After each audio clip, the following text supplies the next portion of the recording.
The United States is currently $39 trillion in debt, yet the 2026 defense budget has climbed to $1.05 trillion, with another 28% increase proposed for next year.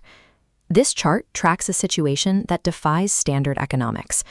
Normally, printing this volume of currency to fund a global military would trigger immediate hyperinflation. Here, the inflation line remains stable while spending explodes. Maintaining this level of spending without economic collapse requires a hidden financial architecture, a system designed to force the rest of the world to absorb the costs of American military expansion. In August 1971, President Richard Nixon severed the tie between the US dollar and gold, turning the global reserve currency into unbacked paper. Demand for the dollar evaporated. By 1973, an Arab oil embargo created an energy crisis that sent prices soaring and left the American economy vulnerable. The solution arrived through a secret agreement with Saudi Arabia. In exchange for military protection and advanced weapons, the kingdom agreed to price all its oil exports exclusively in US dollars. This agreement shifted the foundation of global finance. Instead of gold in a vault, the US dollar was now backed by the world's absolute dependency on energy. This creates a mandatory rule for the global market.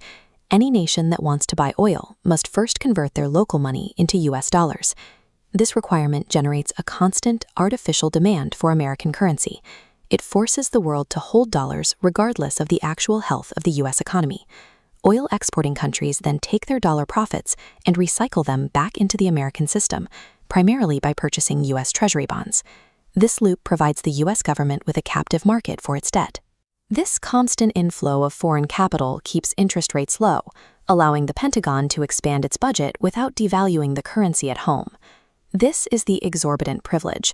It functions as a global tax, where foreign nations subsidize American deficit spending simply to keep their own industries running.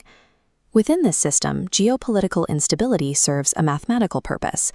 Because the loop relies on petrodollars, events that drive up the price of oil actually accelerate the funding of the American state. Within weeks of the initial energy market volatility, oil prices rose 13%, directly correlating with double-digit growth for major U.S. weapons manufacturers. Higher oil prices mean more petrodollars must be parked in U.S. debt. This makes regional conflict a primary mechanism for funding American military and government expenditures. The U.S. Treasury has increasingly used this monopoly as a tool of economic statecraft, cutting off adversarial nations like Iran and Russia from dollar-based payment systems.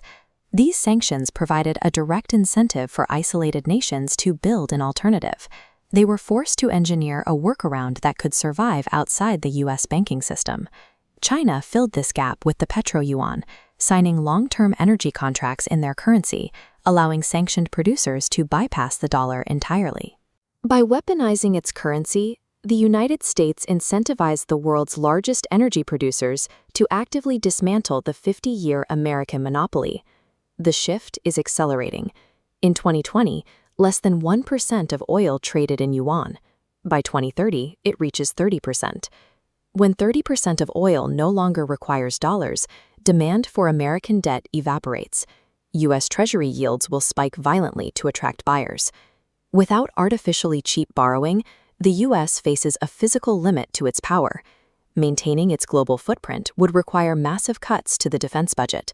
The era of funding endless wars with printed paper is reaching its mathematical conclusion. As the petrodollar loop breaks, the foundation of American superpower status is beginning to dissolve.